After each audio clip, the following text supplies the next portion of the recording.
चलिए, good morning to all. कैसे हैं भाई सभी लोग? उम्मीद है सारे बच्चे अच्छे होंगे एकदम से।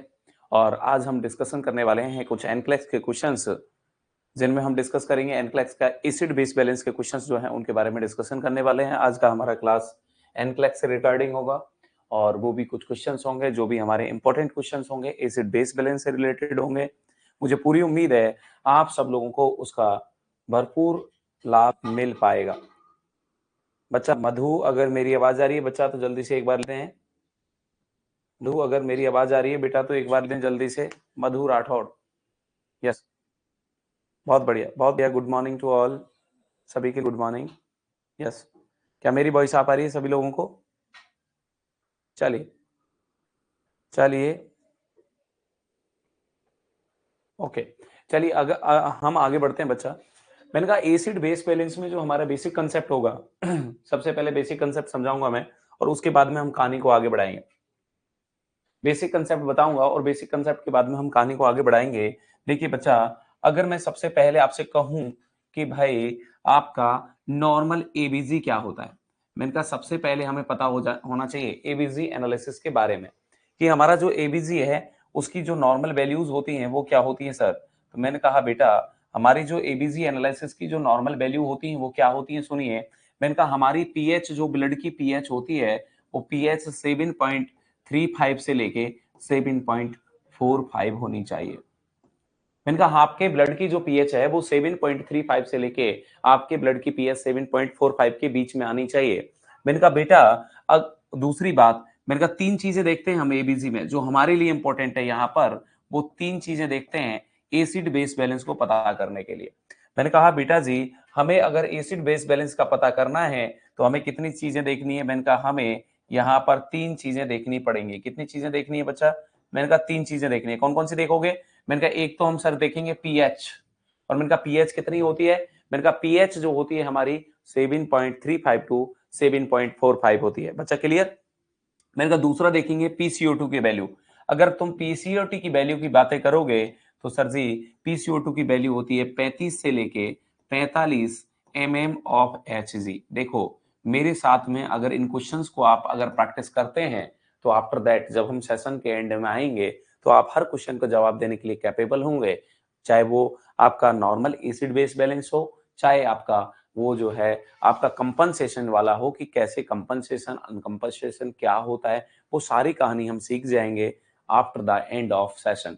बट उसके लिए आपको क्या करना पड़ेगा, थोड़ी मशक्कत करनी पड़ेगी, थोड़े जो कंसेप्ट बताऊंगा वो कंसेप्ट याद रखने पड़ेंगे, उसके बाद हमारी चीजें हो पाएंगी। तो पहले मैं जो बताने का प्रयास कर रहा हूं उसे आप समझेंगे तब जाके चीजें होंगी।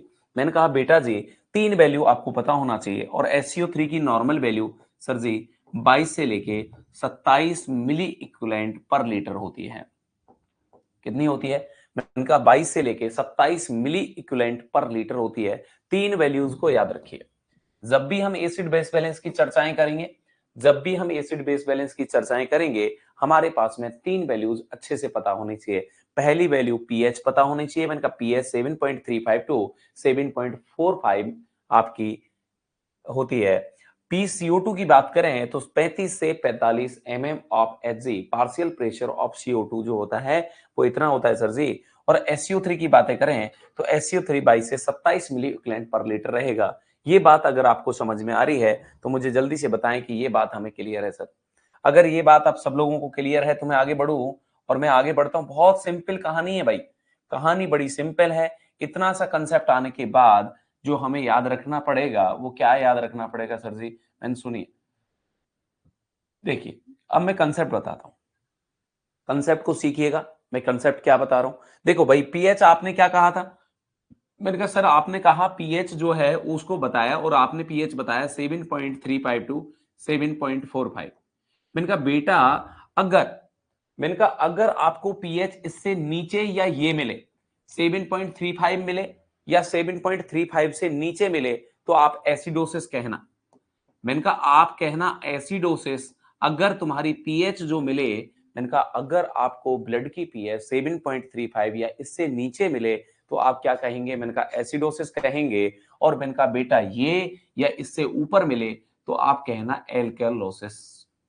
फिर आप क्या कहना, एल्कोलिसिस। पहला कंसेप्ट मैंने क्या कहा, मैंने कहा क्वेश्चंस में आप ये देखेंगे और क्वेश्चन में सबसे पहला काम जो आप करेंगे वो ये निर्धारित करेंगे पेशेंट को एसिडोसिस हुआ है या एल्कोलोसिस। आप रेस्पिरेटरी और मेटाबॉलिक को छोड़ दीजिए, पहला काम आप क्या करने वाले हैं वो आपको पता होना चाहिए। और मेरे हिसाब से आपको पहला काम अच्छे से समझ में आ गया कि पीएच देखेंगे, और पीएच में हम देखेंगे, हमें पता है बच्चा कि हमारी नॉर्मल पीएच 7.35 टू 7.45 होती है। अगर ये बात हमें अच्छे से आती है, अगर ये बात हमें अच्छे से आती है, तो अगर हमें पीएच ये मिलती है 7.35 या इससे नीचे मिलती है, लेस देन 7.35 मिलती है, तो बच्चा हम इसे एसिडोसिस कहेंगे। और अगर हमारी पीएच 7.45 या इससे ऊपर मिलती है, तो this condition can be detect as alkalosis की कंडीशन में आएगी। मैंने कहा ये आप 7.35 को भी बोलेंगे क्या एसिडोसिस? मैंने कहा अगर कंपनसेशन अनकंपनसेशन वाला क्वेश्चन होगा तो बोलना पड़ेगा, वरना तो नॉर्मल है। मैंने क्या कहा बच्चा, मैंने कहा अगर कंपनसेशन अनकंपनसेशन वाला होगा तो ये जो लास्ट बाउंड्री वाली वैल्यू है ना, इनको फिर हम एसिडोसिस एल्कोलोसिस बोलते हैं। और अगर कंपनसेशन अनकंपनसेशन का नहीं है तो ये वैल्यू नॉर्मल है।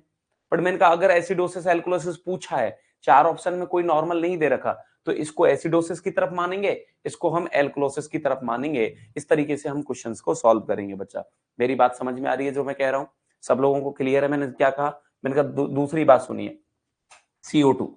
मैंने कहा जो CO2 होती है, अब CO2 की वैल्यू हमें रेस्पिरेशन से मिलता है। जब हम सांस लेते हैं तो हमें ऑक्सीजन मिलती है, छोड़ते हैं तो CO2 बाहर निकलती है। मैंने कहा कोई भी कंडीशन ऐसी हो हमारे सिस्टम को जो हमारे रेस्पिरेटरी डिप्रेशन करती हो, कोई भी कंडीशन, मैंने कहा हमारे बॉडी में ऐसी कोई भी कंडीशन हो जो आपका रेस्पिरेटरी डिप्रेशन करती हो, चाहे वो कोई भी सिचुएशन है, लाइक सर जी, मैंने कहा समझे नहीं सर, मैंने कहा रेस्पिरेटरी डिप्रेशन लाइक आपका जैसे कि आपका मैं बात करूं कि सीओपीडी हो गया, ब्रोंकियोएक्टेसिस हो गया, टेलेक्टेसिस हो गया, पल्मोनरी एडिमा हो गया, समझ रहे हैं, निमोनिया हो गया, any condition that can lead to, अगर जो भी कंडीशन है और अगर वो लीड करती है आपकी डिप्रेशन, रेस्पिरेटरी को सप्रेस करती है, रेस्पिरेटरी को सप्रेस करती है, CO2 के लेवल को आपकी बॉडी में बढ़ाती है, वो अगर CO2 का लेवल बढ़ाएगी तो क्या होगा, मैंने कहा अगर आपकी बॉडी में CO2 बढ़ता है बेटा, तो ये H2O से रिएक्शन होगा और ये बनेगा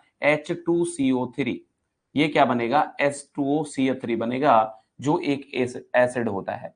मैंने कहा जो क्या होता है, एक एसिड होता है। इसका मतलब CO2 बढ़ता है, CO2 बढ़ता है तो एसिडोसिस होता है। मैंने कहा CO2 बढ़ेगा तो एसिडोसिस होगा, CO2 घटेगा तो एल्कोलोसिस होगा। उसी तरीके से SCO3, मैं अभी अभी बस मैं जो कह रहा हूं उसे सुने, आफ्टर दैट जब मैं इसे कंपाइल करूंगा डाटा को, तब आपके आंसर बढ़िया आने चाहिए। मैंने कहा SCO3 किसको इंडिकेट करता है, मैंने कहा SCO3 बेस को इंडिकेट करता है। किसको इंडिकेट करता है, बेस को इंडिकेट करता है बेटा। और बेस को इंडिकेट SCO3 करता है, तो अगर SCO3 बढ़ता है तो एल्कोलोसिस, और सर जी अगर घटता है तो एसिडोसिस। मतलब सर दोबारा बताइए, समझ नहीं आया? मैंने दोबारा एक्सप्लेन कर देता हूं, घबराइए मत, मैं दोबारा एक्सप्लेन करता हूं इजी याद रखने के लिए। मैंने कहा हमें तीन बात जो आपके एसिड बेस बैलेंस में रखनी है, वो पहले तीन बात क्लियर हो तब तो कहानी चले। मैंने कहा तीन बात में से पहली बात, मैंने कहा तीन बात में से पहली बात सुनिए। मैंने कहा तीन बात में से हमारी पहली बात कौन सी थी, मैंने कहा तीन बात में से हमारी पहली बात तो हमें समझ में आ चुकी है अच्छे से। और पहली बात क्या थी बेटा जी, मैंने कहा पहली बात हुआ करती थी हमारी कि हमने देखा एसिड है या बेस है। सबसे पहले हमने पीएच को देखा, सबसे पहले हमने किसको देखा था, पीएच को देखा था कि एसिड है या बेस है। उसके बाद में हमें दो चीजें आती हैं हमारे पास में, मैंने कहा दो चीजें आती हैं हमारे पास में, CO2 और दूसरी आती SCO3। अब मुझे बताओ, एक बात बताओ, मैंने कहा जो आदमी आगे बढ़ता है उसको ज्यादा ध्यान रखती है पब्लिक। अगर तुम्हारा नाम नॉर्सेट में आ गया, नॉर्सेट की लिस्ट में आ गया, तो सब तुम्हें बधाइयां देंगे, अपन फेल होने पर थोड़ी ज्यादा तुम्हें वैल्यू देंगे। मैंने कहा जो आगे बढ़ जाता है वही है कामयाब पर्सन। अब देखिए, अब जैसे हम बात करें, हमारे फ्रीडम फाइटर थे, तो जैसे फ्रीडम फाइटर तो बहुत हुए थे, पर महात्मा गांधी जी थे और बहुत सारे जो फ्रीडम फाइटर थे जो लास्ट तक मतलब उनका रुतबा रहा, जो जीते या कुछ ऐसा किया स्पेशल था, तो उनके नाम आज भी हम जानते हैं। पर ऐसे बहुत सारे लोग थे जो कुछ स्पेशल नहीं कर पाए तो उनके नाम हम भूल चुके हैं। यस और नो, सेम कहानी। मैंने कहा जो बढ़ता है ना उसका ध्यान रखिएगा, चाहे CO2 बढ़े तो वो अगर आपका जो है बेस बढ़े तो बढ़ने पर क्या होता है, बढ़ने पर जो होता है वो ध्यान रखेंगे, दूसरी चीज छोड़ देंगे। मैंने कहा अभी समझ में आएगा, जब मैं रिकॉल करूंगा, रिकैप करूंगा, तब चीजें समझ में आएंगी। सुनिए दूसरी बात, मैंने कहा एसिड पहले बोलेंगे या बेस पहले बोलेंगे? भाई एसिड पहले पहले बोला जाता है, फिर बेस बोला जाता है। मैंने कहा लिखने में C पहले आता है, H बाद में आता है। CO2 पहले आएगा और मैंने कहा SCO3 बाद में आ रहा है, यस और नो? मैंने कहा यस सर जी। मैंने कहा CO2 पहले आ रहा है तो मैंने कहा CO2 बढ़ेगा तो एसिडोसिस, एसिड पहले लिख लेता हूं, बेस बाद में लिख लेता हूं, मतलब एल्कलोसिस बाद में लिख लेता हूं। यस सर जी। मैंने कहा लिख दिया मैंने, लो। मैंने कहा एसिडोसिस पहले लिख दिया, एल्कलोसिस बाद में लिख दिया, CO2 पहले आ गया। मैंने कहा सिंपल कंसेप्ट, अगर तुम भूलते हो तो उससे भी सिंपल कंसेप्ट ये हो गया। मैंने कहा सिंपल से सिंपल कंसेप्ट अगर आप याद रखना चाहें तो बहुत सीधा कंसेप्ट है बच्चा। मैंने कहा CO2 पहले लिख के दिया, SCO3 अल्फाबेटिकली जमा है, C पहले आ गया, H बाद में आ गया, एसिड पहले आता है, बेस बाद में आता है। इसका मतलब अगर CO2 बढ़ता है, अगर CO2 बढ़ता है तो एसिडोसिस और SCO3 बढ़ता है एल्कोलोसिस। इतनी बात क्लियर है या नहीं है?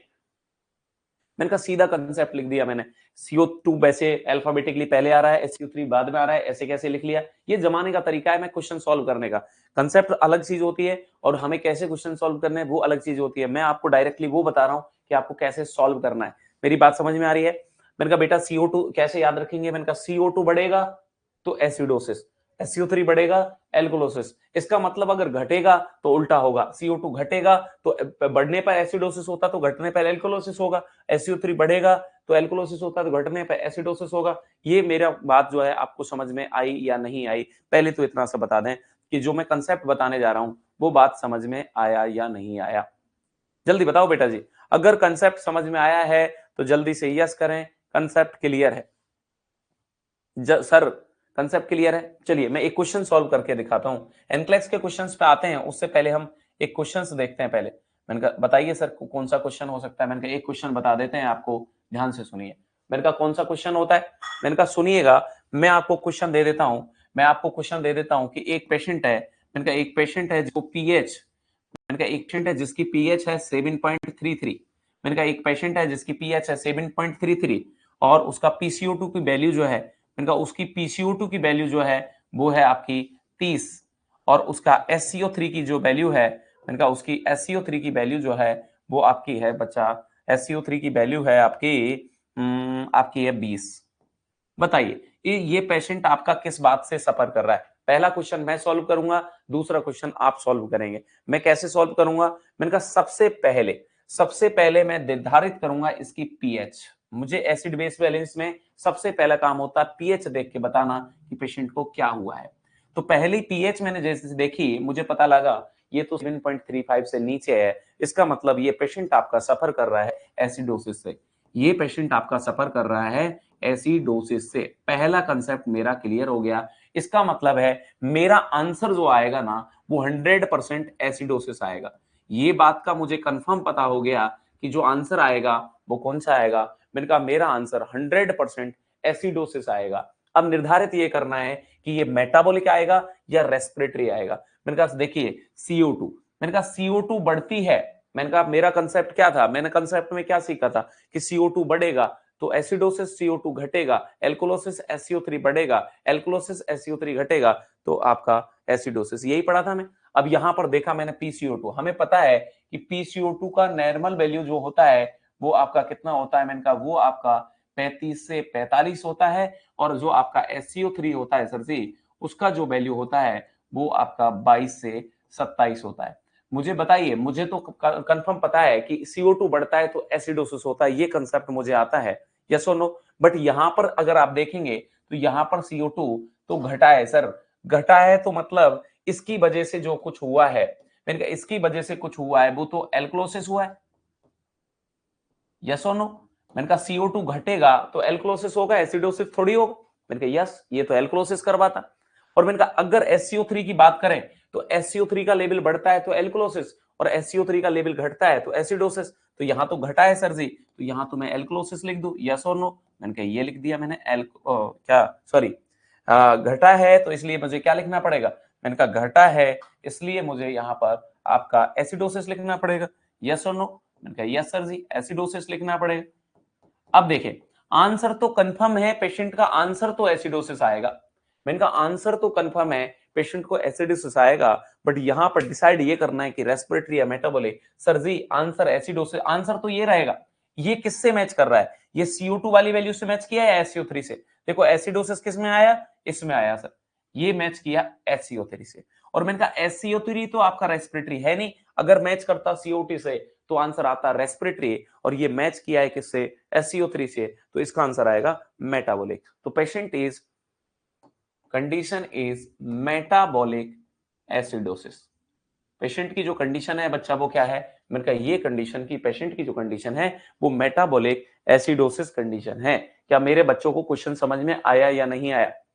ये क्वेश्चंस आपके क्लियर है या नहीं है? चलिए ऐसा ही एक क्वेश्चन मैं आपको सॉल्व करने के लिए देता हूं। एक क्वेश्चन आप भी सॉल्व करिए ऐसा। चलिए एक ऐसा ही क्वेश्चन आपके लिए मैं दे देता हूं, आप ऐसा ही क्वेश्चन आप सॉल्व करेंगे ना भाई? रेडी हैं ऐसा ही क्वेश्चन सॉल्व करने के लिए? मैंने कहा यस। मैंने कहा एक क्वेश्चन आप सॉल्व करिए अपनी तरफ से। मैंने कहा बताइए सर जी, हम रेडी हैं। मैंने कहा सुनो तो फिर, अगर तुम रेडी हो तो बताओ। मैंने कहा बेटा जी, मैंने कहा पीएच आपकी है 7.34।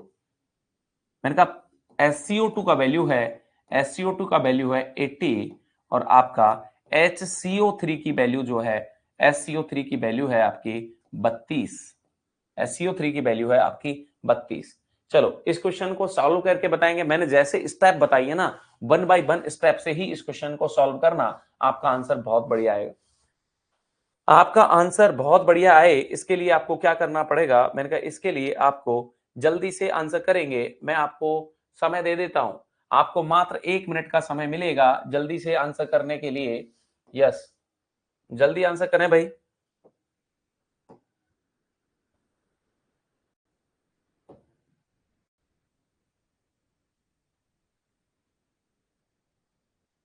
आपका समय स्टार्ट हो गया है। यस, आपका समय स्टार्ट हो गया है। 1 मिनट भी नहीं दूंगा मैं, 30 सेकेंड का समय मिलेगा। जल्दी करें भाई, 15 सेकेंड ऑलरेडी हो चुके हैं। जल्दी आंसर करें, जल्दी आंसर करें। 30 सेकेंड के अंदर क्वेश्चंस का जवाब चाहिए मुझे।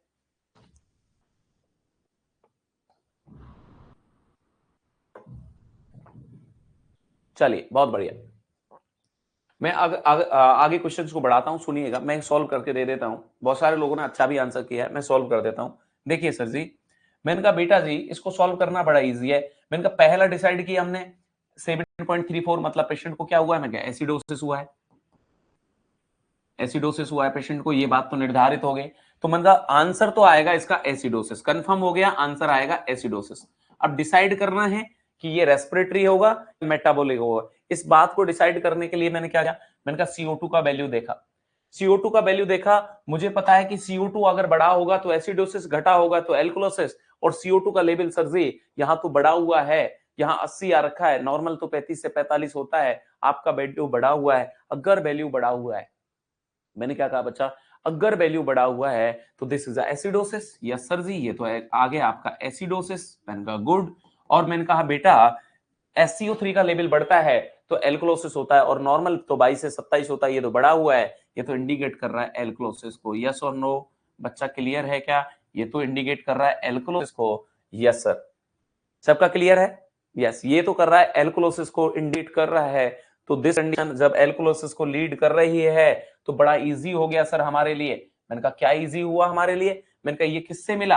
मैंने कहा ये तो मिल गया इस वाले से, एसिडोसिस। एसिडोसिस मतलब एसिडोसिस किससे मिला? CO2 से। इसका मतलब क्या हो गया? इसका मतलब सीधा हो गया सर जी, ये कंडीशन आपकी है रेस्पिरेटरी कंडीशन। समझ में आया पेशेंट को? ये एक पेशेंट को क्या हुआ है? मैंने कहा पेशेंट को हुआ है बच्चा रेस्पिरेटरी एसिडोसिस कंडीशन से पेशेंट आपका सफर कर रहा था। ये बात आपको अच्छे से समझ में आ जानी चाहिए। बच्चा जल्दी आ गया हो समझ में तो जल्दी से यस करो। सर जी आ गया समझ में? बताओ पक्का आ गया या अभी भी कोई डाउट है? जल्दी आंसर करें। मेरे किसी भी विद्यार्थी को अगर डाउट है तो जल्दी से एक बार लिखें, जिससे मैं इस कंसेप्ट को आगे बढ़ाऊं। अगर क्लियर हो गए हैं तो जल्दी बढ़े, और अगर कोई डाउट है तो मुझे बताएं कि आपके डाउट है सर।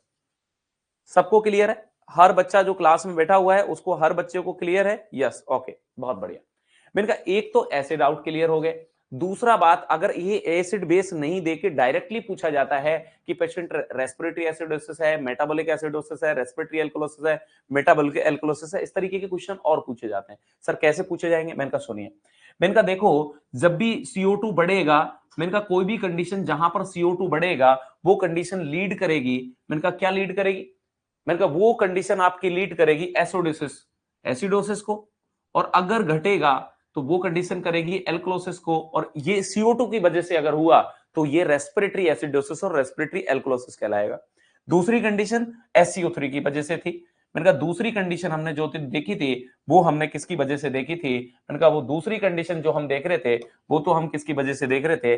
SCO3, और SCO3 अगर बढ़ेगा तो सर एल्कोलोसिस, और घटेगा तो आपका एसिडोसिस, और अगर इसकी वजह से होता है तो वो कंडीशन हमारी मेटाबॉलिक कहलाती है। क्या कहलाती है बच्चा?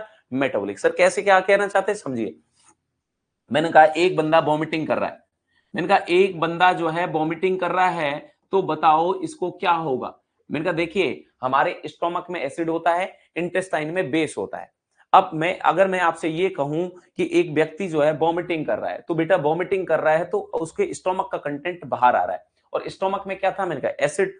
अगर स्टोमक का कंटेंट बाहर आ रहा है, एसिड बाहर जा रहा है, तो बॉडी में क्या बचा? बेस, एल्कोलोसिस होगा इस पेशेंट को। मैंने कहा जब व्यक्ति वॉमिटिंग करेगा तो जो एसिड है वो बाहर आ गया, तो बच क्या गया? मैंने कहा बच्चा बचा है बेस, पेशेंट को होगा एल्कोलोसिस। मैंने कहा इसमें रेस्पिरेटरी का रोल था क्या? नहीं। अगर रेस्पिरेटरी का रोल नहीं था तो यहां वॉमिटिंग जब होगा पेशेंट को, तो patient lead to metabolic condition, और मेटाबॉलिक कौन सी कंडीशन बच्चा? मैंने कहा metabolic acidosis condition, oh sorry, metabolic alkalosis condition. समझ में आया क्यों हुआ मेटाबॉलिक एल्कोलोसिस? क्यों? क्योंकि एसिड तो निकल गया बाहर। अब जब एसिड बाहर निकल गया तो बच क्या गया सर? मैंने कहा बच गया एल्कोलोसिस, तो patient suffer from the metabolic alkalosis. अगर मैं कहता पेशेंट को डायरिया हो गया, अगर मैं पेशेंट को कहता बच्चा कि पेशेंट को क्या हो गया, मैंने कहा पेशेंट को हो गया डायरिया, तो बताइए पेशेंट को किस बात से सफर करेगा? जल्दी आंसर करें। अगर आपका पेशेंट जो है वो डायरिया का होता तो पेशेंट को कौन सा एसिड बेस बैलेंस होता? एक पेशेंट को अगर डायरिया होता तो पेशेंट कौन सी कंडीशन से सफर करता? जल्दी आंसर करें।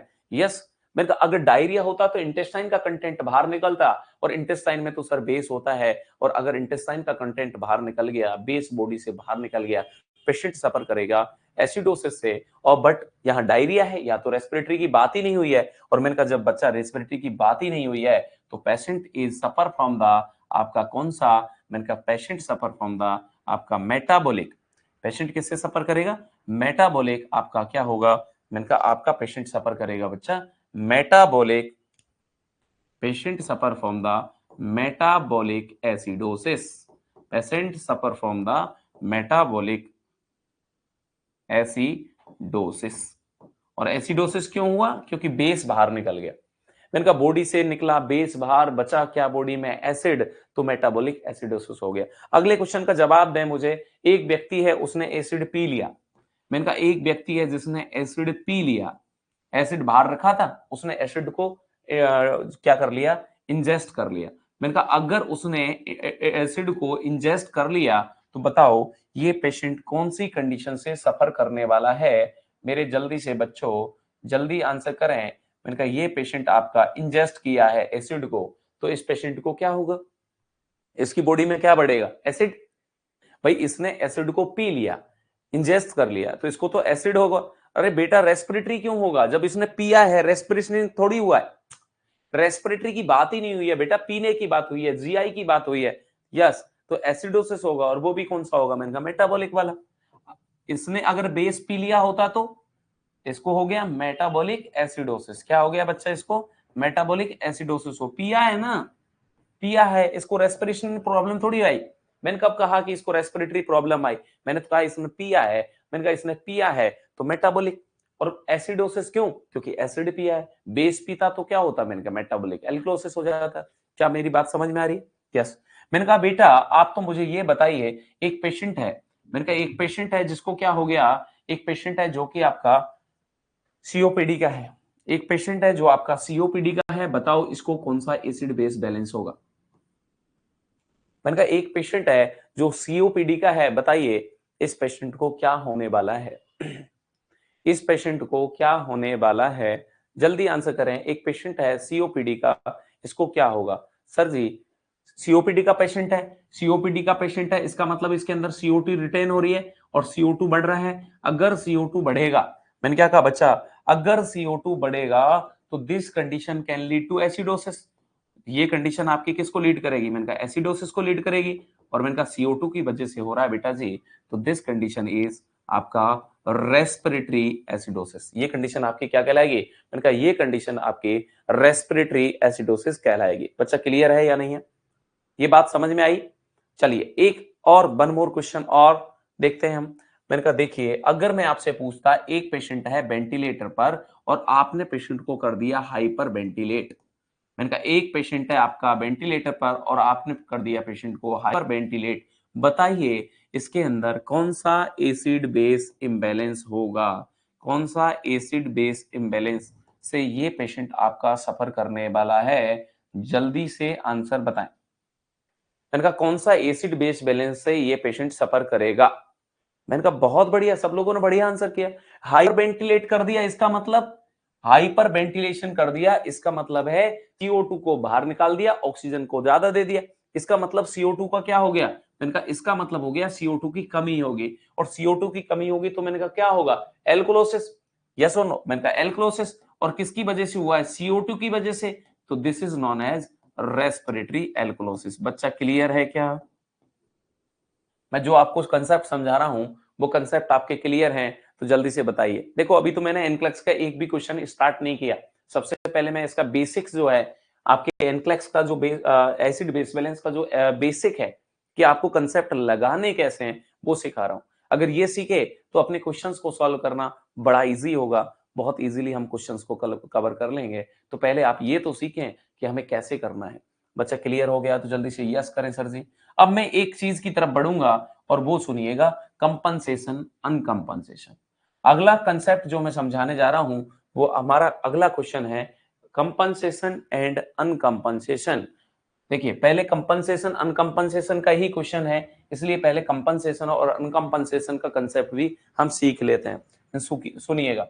मैंने कहा बेटा जी, मैंने कहा बेटा जी सबसे पहले तुमने क्या किया था? जब भी तुम एसिड बेस बैलेंस के क्वेश्चन सॉल्व करोगे, जब भी तुम एसिड बेस बैलेंस के क्वेश्चन सॉल्व करोगे, तुम्हारे दिमाग में क्या चलेगा? जल्दी बताओ। मैंने कहा तीन बातें चलेंगी। मैंने कहा तीन बातें क्या देखोगे? मैंने कहा तीन बातों में कहीं PO2 मत देखने लग जाना, कहीं तुम देखने लग जाओ PO2 का लेवल। PO2 के लेवल को चेक करने की आवश्यकता नहीं है।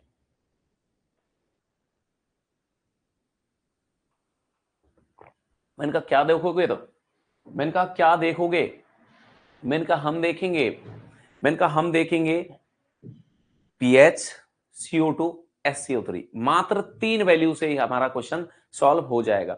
मैंने कहा अगर क्वेश्चन का आंसर आ गया, एक क्वेश्चन देता हूं जल्दी से आंसर करिएगा। एक क्वेश्चन दे देता हूं और तुम आंसर करिएगा। मैंने कहा पीएच आपका जो है, पीएच है 7.46, PCO2 का वैल्यू जो है आपका है 30, और SCO3 का वैल्यू है आपका, SCO3 का वैल्यू है आपका आपका SCO3 का वैल्यू है 32। मुझे बताइए SCO3 का वैल्यू है 32, समझ में आ रहा है? PCO2 का वैल्यू है सॉरी, SCO3 का वैल्यू जो है वो है आपका क्या? मैंने कहा सुनिए, PCO2 का वैल्यू जो मैंने लिखा वो मैंने लिखा आपका 30, और SCO3 की जो वैल्यू है वो मैं लिख दिया 20। बताओ पेशेंट कौन सी कंडीशन से सफर कर रहा है, इतना सा बता दो। पेशेंट को क्या प्रॉब्लम आई है वो बता दें कि पेशेंट आपका कौन सी प्रॉब्लम से सफर कर रहा है। जल्दी लिखें, पूरा आंसर लिखें भाई, सॉल्व करके पूरा आंसर लिख के बताएं कि इसमें पेशेंट किस बात से, किस चीज से सफर कर रहा है, वो आंसर आना चाहिए। जल्दी से आंसर करें बच्चा। मैंने कहा पेशेंट आपका जो किस कंडीशन से सफर कर रहा है वो आंसर आना चाहिए।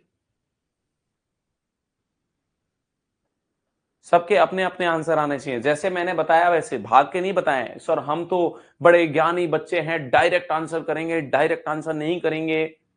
आपको पहले 1 बाय 1 सॉल्व करना है, उसके बाद आंसर करना है। कुछ लोग हैं जो अपनी मर्जी से किए जा रहे हैं, ऐसे बच्चे चाहिए जो अपनी मर्जी से करें। इनका देखिए ना, बहुत बढ़िया, दीपमाला ने बहुत बड़ी आंसर दिया है। बाकी लोग पता नहीं कैसे कर रहे हैं, समझ ही नहीं आया। 3 कंसेप्ट बताए थे, वो देखना सिखाया था, पता नहीं कैसे कर रहे हैं। पहला काम था पीएच देखना, और पीएच देख के डिसाइड हुआ एल्क्लोसिस है पेशेंट को। मैंने कहा पहला काम मैंने किया एल्क्लोसिस को देखने का। देखो ये कंसेप्ट समझ में नहीं आएगा तो आगे के क्वेश्चन सॉल्व नहीं होंगे बेटा, इसलिए कह रहा हूं कि इसको समझें। मैंने कहा मैं 3 स्टेप से मैं क्वेश्चन को सॉल्व कर रहा हूं, तो आप हवा में क्यों कर रहे हैं, कट मार रहे हैं? सर हम तो है तूफानी बच्चे, हवा में यूं कट मारेंगे। तो कट ना मारें, पहले समझें बच्चा, कट नहीं मारे, समझें बच्चे। सबसे पहले जो है पीएच देखा, और पीएच था 7.46, इसलिए हमने कहा एल्क्लोसिस, मतलब आंसर तो कंफर्म है, एल्क्लोसिस होगा। आंसर तो कंफर्म हो गया, इस क्वेश्चन का आंसर तो कंफर्म हो गया, आंसर तो आएगा एल्क्लोसिस। बट अब ये पता नहीं सर जी कि ये आएगा आपका कौन सा एल्क्लोसिस होगा, रेस्पिरेटरी या मेटाबॉलिक। मैंने कहा पीसीओ2, मैंने कहा अगर पीसीओ2 का वैल्यू बड़ा है तो एसिडोसिस होता है, और पीसीओ2 का वैल्यू अगर घटा होता है तो एल्क्लोसिस होता है। और मैंने कहा मुझे तो पता है कि पीसीओ2 का वैल्यू, नॉर्मल वैल्यू 35 से 45 होता है, लिखा है ना, हाँ पीसीओ2 का वैल्यू तो 35 से 45 होता है। और मैंने देखा पीसीओ2 बढ़ता है तो एसिडोसिस, घटता है तो एल्क्लोसिस। सर जी ये तो घटा है मतलब ये तो एल्क्लोसिस होगा। यस, मैंने कहा यस सर जी ये तो एल्क्लोसिस होगा। अरे बोलो तो सही, ये तो आपका क्या होगा? मैंने कहा ये तो आपका एल्क्लोसिस होगा। अगर मैं कहूं SCO3, मैंने कहा अगर SCO3 का वैल्यू, अगर SCO3 का वैल्यू बढ़ता है तो ये एल्क्लोसिस होता है, और SCO3 का लेवल घटता है तो ये आपका क्या होता है? मैंने कहा घटता है तो एसिडोसिस। मैंने कहा यहां तो आपका वैल्यू घटा है सर जी, ये तो हुआ एसिडोसिस, ये तो एसिडोसिस। मैंने कहा अगला काम करते हैं, इसको मैच करते हैं, ये किससे मैच हो रहा है। मैंने कहा अगला काम जो होता है वो मैच करना होता है, और ये तो हमारा किससे मिला? इससे मिला, और ये तो मतलब CO2 से मिला, CO2 से मिला तो मतलब रेस्पिरेटरी। तो आंसर आएगा सर जी इसका रेस्पिरेटरी एल्क्लोसिस। इसका आंसर आया आपका रेस्पिरेटरी एल्क्लोसिस। और क्यों आया? क्योंकि ये इससे मैच किया। ये क्वेश्चन अभी भी किसको समझ में नहीं आया, वो बच्चे अभी भी बोल रहे हैं कि अभी भी क्वेश्चन को हमें समझ में नहीं आया। जिसको नहीं आया वो हैंड रेज करे, बाकी लोग कहें कि सर आ गया है। जल्दी करो भाई, जिसको नहीं आया वो हैंड रेज करे, और जिसको आ गया वो कहे कि अब समझ में आ गया है। देखो प्रैक्टिस जब तक नहीं करोगे तब तक तो बिल्कुल समझ में नहीं आएगा। प्रैक्टिस खुद को करनी पड़ेगी, घर पे जाके करनी पड़ेगी। इसीलिए मैंने आ गया सर, क्लियर है, बहुत बढ़िया बच्चा, ये कंसेप्ट क्लियर है, बहुत अच्छे से क्लियर है, तो मैं आगे बढ़ू। सुनिए, अब बात आती है कंपनसेशन की या अनकंपनसेशन। कंपनसेशन का मतलब होता है क्षतिपूर्ति। आपकी जो भी चीजें हैं, अगर आपका 100 रुपए खोया है, आपको 50 रुपए मिले, मैंने कहा आपके 100 रुपए खोए और आपको 40 रुपए मिले, आपकी क्षतिपूर्ति हुई या नहीं हुई? इतना सा बताओ। मेरा एक सिंपल सा क्वेश्चन है, आपसे 100 रुपए थे आपके हाथ में, आपसे 100 रुपए खो गए हैं, और 100 रुपए खोने के बाद आपको 100 रुपए खोने के बाद 40 रुपए मिले, तो मुझे ये बताओ आपको क्षतिपूर्ति हुई या नहीं हुई? जल्दी आंसर करें। सर क्षतिपूर्ति हुई बट पूरी नहीं हुई। मैंने कहा 100 के 100 मिल जाते तो पूरी हो जाती, 100 रुपए खोए थे। अरे हुआ तो है ना बेटा, आधा भी नहीं हुआ पर कुछ हुआ। मैंने कहा आधा नहीं, कुछ हुआ बट मतलब मजा नहीं आया। सर पूरे मिलने थे तो पूरे मिलने थे, आधे से हमारा काम नहीं चलेगा, ऐसा थोड़ी होता है। मैंने कहा बेटा 100 रुपए खोए, और 100 रुपए खोने के बाद तुम्हें 40 रुपए मिल गए हैं, तो मतलब तुम्हें कुछ तो, ठीक है, कुछ सब खोया तो कुछ तो मिला ना। मैंने कहा कुछ मिला पार्शियल, पूरा मिला तो आपका कंप्लीट, और कुछ नहीं मिला होता तो मिला ही नहीं है सर, तो कोई क्षतिपूर्ति नहीं है। अनकंपनसेशन, कंपनसेशन का और अनकंपनसेशन का मतलब जो होता है ना, मैंने कहा कंपनसेशन अनकंपनसेशन का मतलब इतना सा होता है कि कंपनसेशन लिखूंगा इसका मतलब है आपकी क्षतिपूर्ति हुई है, और मैंने कहा अनकंपनसेशन का मतलब होता है आपकी क्षतिपूर्ति नहीं हुई है। मेरी बात क्लियर है या नहीं है? मैंने कहा मेरी बात समझ में आनी चाहिए, मैंने क्या कहा उस बात पर गौर फरमाइएगा। यस, मैंने कहा आप गौर फरमाइएगा मैं क्या कह रहा हूं बच्चा। मैंने बड़ी सिंपल भाषा में आपको बताने का प्रयास किया है, अगर आपको कहानी समझ में आ रही है तो। मैंने कहा कहानी को बड़े सिंपल भाषा में आपको समझाया है, अगर आपको कहानी समझ आई है तो। एक कंपनसेशन है, एक अनकंपनसेशन है। मैंने कहा देखो, अगर अगर आपका जो कंडीशन हुई है उसके विपरीत वाले ने कुछ एक्शन किया है, उसकी वैल्यू ऊपर नीचे हुई है तो कंपनसेशन हुआ है, और अगर आपका दूसरे वाले ने वैल्यू चेंज नहीं किया है तो अनकंपनसेशन। मतलब सर नहीं समझे, मैंने कहा समझाता हूं। पेशेंट को क्या हुआ है, इतना सॉल्व करने के बाद में कंपनसेशन अनकंपनसेशन की बातें आती हैं। मैंने कहा जैसे पेशेंट को हुआ है रेस्पिरेटरी एल्कोलोसिस, पेशेंट को क्या हुआ है, रेस्पिरेटरी एल्कोलोसिस हुआ है, तो मैंने कहा रेस्पिरेटरी ने किया है ये, तो मैंने कहा अब दिमाग में चलना चाहिए अगर ये कंपनसेशन किया है तो मैंने कहा एल्कोलोसिस हुआ है तो दूसरे वाले ने एसिड बनाया होगा, और अगर दूसरे वाले ने कुछ नहीं किया है तो अनकंपनसेशन। तो मैंने कहा दूसरा वाला कौन, मैंने कहा मेटाबॉलिक, मेटाबॉलिक को कौन बताता है, SCO3, मतलब SCO3 ने क्या बनाना चाहिए, एसिड, अगर एसिड बनाया होगा तो कंपनसेशन करने का प्रयास किया होगा। मैं देखता हूं SCO3 ने क्या बनाया है, और सर SCO3 ने तो एसिड बनाया है, इसका मतलब इसने कंपनसेशन किया है, इसने कंपनसेशन किया है। मैंने कहा कंपनसेशन लिख दूंगा मैं। अब मुझे ये लिखना है कि कंपनसेशन जो हुआ है ना वो पार्शियल हुआ है, कंप्लीट हुआ है, फिर मेरे को पीएच देखनी पड़ेगी। अब इसके बाद पहले स्टार्टिंग भी पीएच से की थी और लास्ट काम पीएच का करते हैं। मैंने कहा पहला काम भी हमने पीएच देखने से स्टार्ट किया था और लास्ट काम भी हम पीएच से करते हैं। मैंने कहा पीएच देखी और पीएच मिली मुझे 7.46, मतलब नॉर्मल पीएच तो नहीं आई, नॉर्मल तो आती तो 7.35 से 7.45 आती, पर क्या नॉर्मल आई है, मैंने कहा नॉर्मल तो नहीं आई, मतलब कंपनसेशन हुआ पर पूरा नहीं हुआ, कंपनसेशन हुआ पर पूरा नहीं हुआ, मतलब क्या लिख सकता हूं मैं, पार्शियली कंपनसेटेड है सर जी। मैं क्या लिख सकता हूं, मैं लिख सकता हूं बच्चा कि patient is suffer from the partially compensation. Sir ये क्वेश्चन समझ में आया होगा थोड़ा बहुत, और जब हम अगले क्वेश्चन करेंगे तो और भी चीजें हमें समझ में आने लगेंगी। मैंने जब थोड़ा सा और बढ़ाएंगे तो चीजें और मजबूती के साथ में आने लगेंगी। ध्यान से सुनिएगा, यस, चीजों को ठीक से समझने का प्रयास करो। मैंने कहा ठीक से सीखने का प्रयास करोगे तो चीजें आ जाएंगी बच्चा। क्या मेरी बात क्लियर है, क्या मेरी बात आपको क्लियर है या नहीं है? एक मिनट रुके।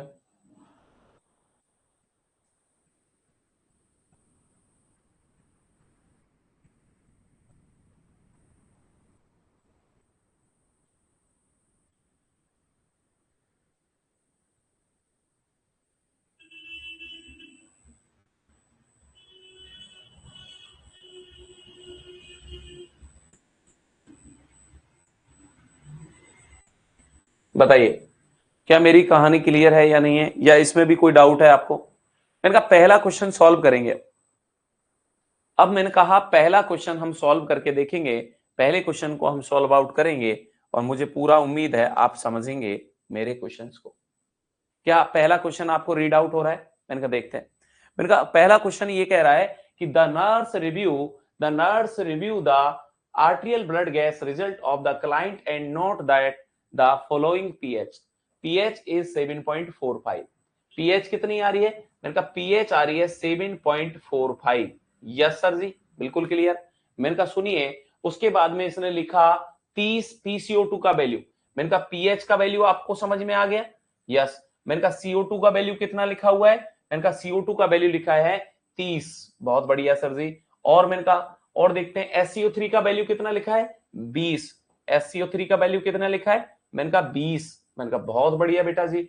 और the nurse analyse the result and indicate which condition is patient leading. मैंने कहा यहां पर आपको डिसाइड करना है कि आपका पेशेंट कौन सी सिचुएशन से लीड कर रहा है। जब इस पेशेंट को ये कहानी है तो पेशेंट को क्या प्रॉब्लम होगी, इस बात को हमें निर्धारित करने के लिए आगे बढ़ना पड़ेगा। और मैंने कहा बड़ा सिंपल क्वेश्चन है। मैंने कहा हमने जैसे पढ़ा था वैसे ही सॉल्व करो सर। मैंने कहा हमने क्या पढ़ा था? हमने तो ये पढ़ा था कि जब पीएच देखेंगे, मैंने कहा पीएच लास्ट बाउंड्री पर होती है या फिर उससे ज्यादा होती है। मैंने कहा पीएच, नॉर्मल पीएच हमें पता थे, और हमें नॉर्मल पीएच कितना पता थी? मैंने कहा नॉर्मल पीएच हमें पता थी, और नॉर्मल पीएच क्या थी बेटा जी? मैंने कहा नॉर्मल पीएच आपकी जो नॉर्मल पीएच थी वो 7.35 टू 7.45 नॉर्मल पीएच थी। 45 7.45 या उससे ऊपर पीएच जाती थी तो ये क्या होता था? ये तो एल्कोलोसिस है सर। ये तो कंफर्म हो गया, patient is suffer from the alkalosis. Patient आपका जो सफर करेगा वो किस कंडीशन से सफर कर रहा है? मैंने कहा आपका जो पेशेंट सफर कर रहा है मैंने कहा आपका जो पेशेंट सफर कर रहा है वो किस बात से सफर कर रहा है, ये बात आपको समझ में आ चुकी होगी। मेरे हिसाब से आप सीख पा रहे होंगे। यस और नो? मैंने कहा आपका बात समझ में आया या नहीं आया? मेरी बात क्लियर है क्या बच्चा? मेरी बात क्लियर है सबको? यस। देखो जिनके आंसर आ जाए बहुत बढ़िया बात है, जिनके नहीं आए वो सुने। मैंने कहा सुनो, एल्कोलोसिस की बात करें। मैंने कहा पेशेंट सफर करे एल्कोलोसिस से पीसीओ2। मैंने कहा पीसीओ2 क्या है? मैंने कहा सीओ2 का लेवल बढ़ता है तो एसिडोसिस और घटता है। अगर सीओ2 का लेवल घटता है तो this condition can lead to, इस कंडीशन अगर सीओ2 का लेवल बढ़ता है सर जी तो एसिडोसिस घटता है तो एल्कोलोसिस। मैंने कहा यस एल्कोलोसिस। एससीओ3 का लेवल बढ़ता है तो एल्कोलोसिस और घटता है तो एसिडोसिस। ये लो एसिडोसिस। मैंने कहा किससे मैच किया? ये तो इससे मैच किया, और अगर ये इससे मैच किया तो पेशेंट को क्या हुआ है?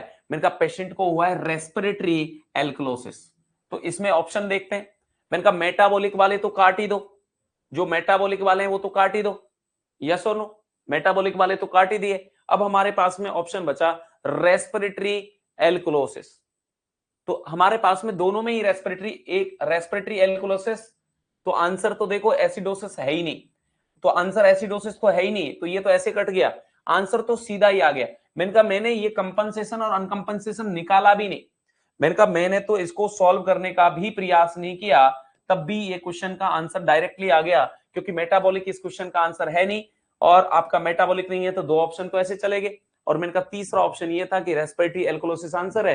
मैंने ऑप्शन देखे तो यहां तो एसिडोसिस लिखा था, तो ये भी आंसर कट गया, बचा एक, और वो आंसर है B. Answer is B is right answer. But हम तो इसको पूरा देखें, तो मैंने कहा देखो बेटा, हमने देखा कंपनसेशन या नहीं, तो मैंने कहा कंपनसेशन देखने के लिए मैं क्या करता था, दूसरे वाले को देखता था। मैंने कहा दूसरे वाले को क्या देखता था? मैंने कहा एल्कोलोसिस हुआ है तो दूसरे वाले ने एसिडोसिस बनाना चाहिए, मैंने कहा बनाया है, और बनाया है तो कंपनसेशन पूरा या अधूरा। मैंने कहा पूरा या अधूरा, इसके लिए पीएच देखना पड़ता है, और पीएच तो बिल्कुल नॉर्मल आ चुकी है, 7.45 आ चुकी है, मतलब कंप्लीटली कंपनसेटेड है। क्या ये क्वेश्चन किसी को कंफ्यूज कर रहा है क्या? ये कंफ्यूजन का क्वेश्चन है या आपका सॉल्व हो गया है? अगर आपका सॉल्व हो गया है तो जल्दी से यस करें कि हमें सॉल्व हो गया। अगर मेरे बच्चों का सॉल्व हो गया है तो जल्दी से यस करें, ये क्वेश्चन क्लियर है।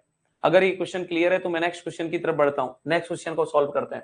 मैंने कहा the nurse is caring for the client with nasogastric tube. मैंने कहा एक पेशेंट है जो आपका नेजोगैस्ट्रिक ट्यूब पर है, और that is attach to the low suction. उसको क्या चल रहा है बच्चा? उसको चल रहा है suction. The nurse monitor the client for the manifestation of which disorder that the client at risk। मैंने कहा कौन से चीज से पेशेंट आपका सफर कर सकता है जब आपका पेशेंट, मैंने कहा जब आपके पेशेंट को एनजी ट्यूब पर पेशेंट है और उसका चल रहा है बेटा सक्शन, तो बताओ आपका पेशेंट किस बात से सफर कर सकता है, कौन सा एसिड बेस इंबैलेंस हो सकता है? सारे बच्चे सोच के आंसर करेंगे, सारे बच्चे सोच के आंसर करेंगे जल्दी से।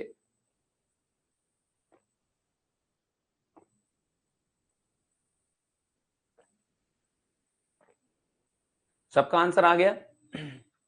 सर एनजी ट्यूब कहां लगी होती है? मैंने कहा गैस्ट्रिक में, और मैंने कहा एनजी ट्यूब गैस्ट्रिक में लगी होगी तो किसको निकाल रही होगी? मैंने कहा गैस्ट्रिक जूस को, मतलब एचसीएल को निकाल रही होगी, गैस्ट्रिक कंटेंट बाहर निकल रहे होंगे। और गैस्ट्रिक कंटेंट में क्या होता है सर जी? मैंने कहा एचसीएल, एचसीएल क्या होता है? एसिड, और ये तो आपने बाहर निकाल दिया, तो बच क्या गया बॉडी में? बेस। मतलब पेशेंट को क्या होगा?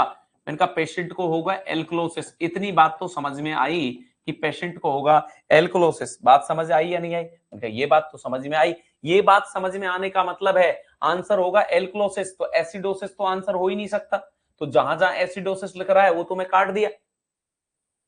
यस सर, ये तो जहां जहां एसिडोसिस लिखा था वो तो मैंने कट कर दिया। अब बचा मेरे पास में क्या आंसर आएगा? एल्कोलोसिस। मैंने कहा रेस्पिरेटरी की वजह से कुछ हुआ नहीं, ये तो सक्शन वक्शन की वजह से हुआ है, जीआई सिस्टम की वजह से हुआ है, तो this condition is known as metabolic alkalosis. The answer right answer is metabolic alkalosis. Metabolic alkalosis is a right answer because, समझ में आया या नहीं आया?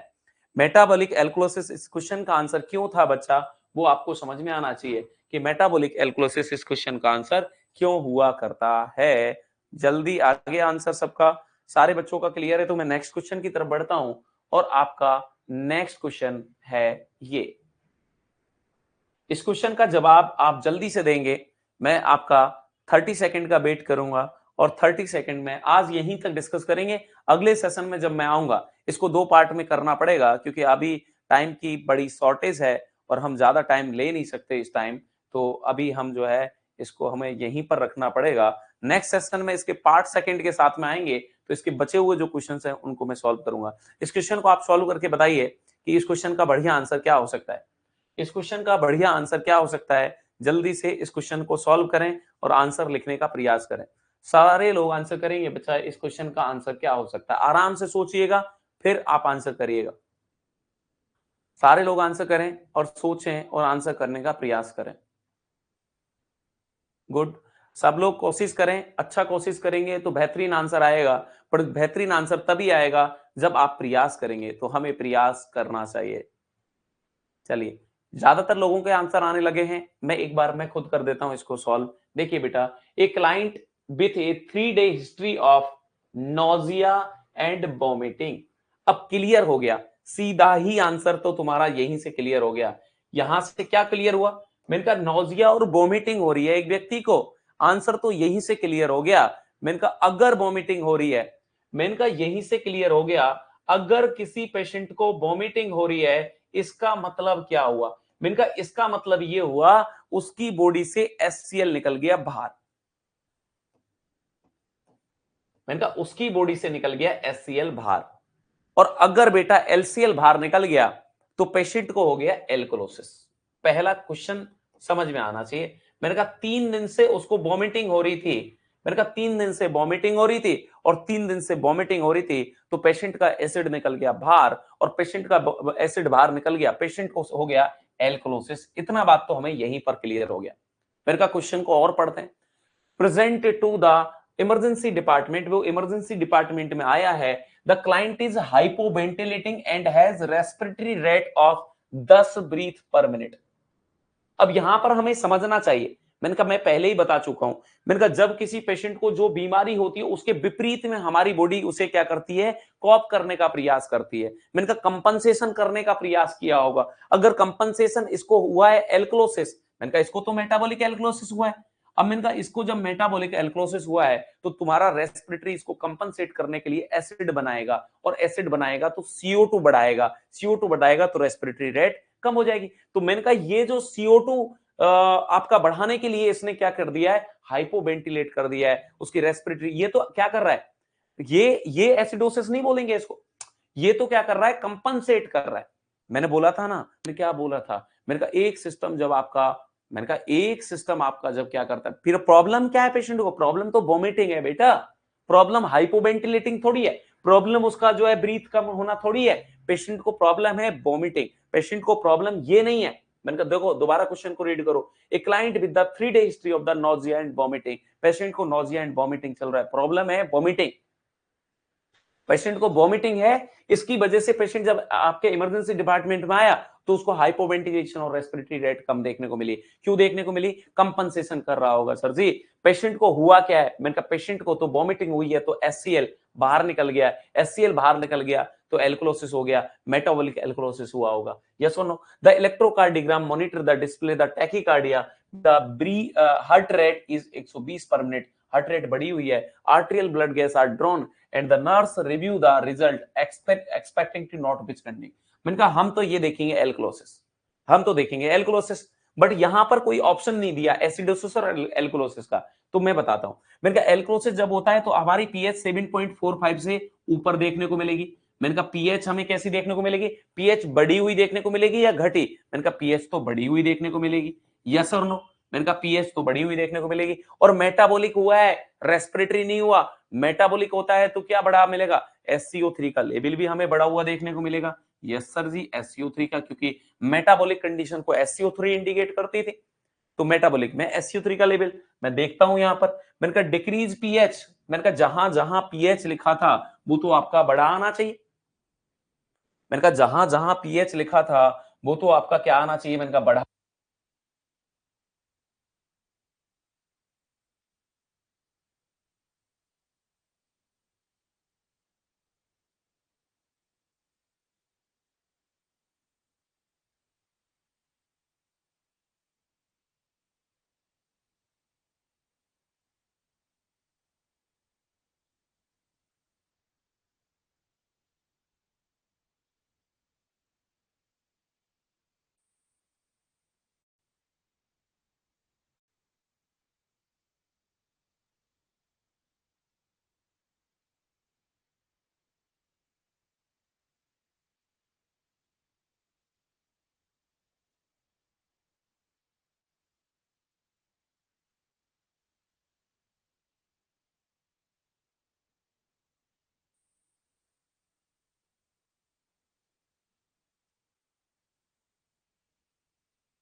आ चुकी होगी, म्यूट हो गया। अभी मेरी वॉइस आ चुकी होगी। यस, मेरी वॉइस आ चुकी है क्या? क्या मेरी वॉइस आ चुकी है? यस सर, वॉइस आ चुकी है। यस, हाँ, माइक का जो है वो डिस्चार्ज हो गया। माइक जो है आपका डिस्चार्ज हो गया, इसलिए दिक्कत हो गई। चलिए कोई बात नहीं, कोई बात नहीं। सुनिए, तो ये क्वेश्चन आपको क्लियर हुआ या नहीं हुआ ये बता दें मुझे।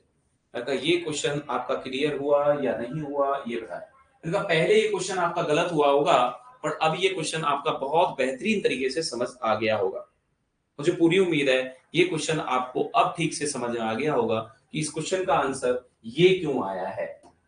बताओ कितने लोगों को समझ आ गया है या सबका क्लियर है? मैं उम्मीद करूं सारे बच्चों को ये क्वेश्चंस अच्छे से समझ आ गया होगा, जिनके भी डाउट थे वो क्वेश्चंस क्लियर हो गया होगा। गुड, चलिए ये क्वेश्चन क्लियर है। तो आज का सेशन हम यहीं तक रखेंगे, आज का सेशन हम यहीं तक रखेंगे। Yes, good. आपको अगर हमारे एनक्लेक्स की वीडियोस देखनी है तो आपके एप्लीकेशन पर, समर्पण नर्सिंग एकेडमी के एप्लीकेशन पर ये सारे वीडियोस आपको एनक्लेक्स के मिल जाएंगे। तो अगर आपको एनक्लेक्स के वीडियोस देखने हैं तो आपको हमारा ऐप डाउनलोड करना पड़ेगा। अगर कोई भी बच्चा जो बाहर से देख रहा है उसको समर्पण नर्सिंग एकेडमी का ऐप देखना पड़ेगा। समर्पण नर्सिंग एकेडमी, समर्पण नर्सिंग एकेडमी का ऐप डाउनलोड करना पड़ेगा और वहां पर जाना पड़ेगा। अगर आपको एक सीक्वेंस में ये सारे वीडियोस अगर चाहिए तो आप वहां से जाके प्ले स्टोर में जाएं और प्ले स्टोर से आप अपना ऐप डाउनलोड कर सकते हैं और वहां से आप जो है सारे वीडियो एक सीक्वेंस में धीरे धीरे करके आप सारे वीडियोस का एंजॉय कर सकते हैं। चलिए आज की क्लास को मैं यहीं पर फिनिश करूंगा और हम नेक्स्ट क्लास में मिलेंगे नेक्स्ट वीडियो के साथ। चलिए, thank you so much and have a good day.